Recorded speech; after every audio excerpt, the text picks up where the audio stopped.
Vaag, hoopvolle skynsels. Vaag skynsels van gisters.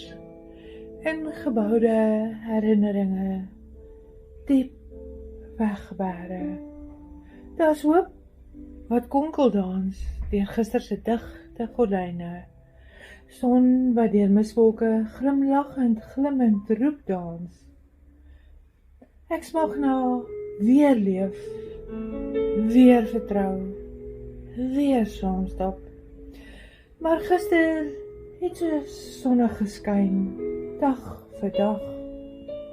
Soos reënboog na storm, skoon gewaste aardbodem. Die voël se note was soos maestros, die blomme uit rou grond, so stokswaaiende dirigente. Vrolike koppies het op groen lyfies gedans. Die soene was so smaakvol. Varsgebakte sonstrale, soos adem van vars brood, botter en vye.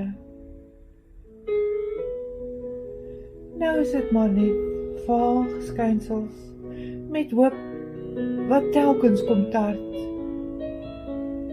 Maar tog, Hebreërs 11 vers 1 staan solied rotsvas. Stellie.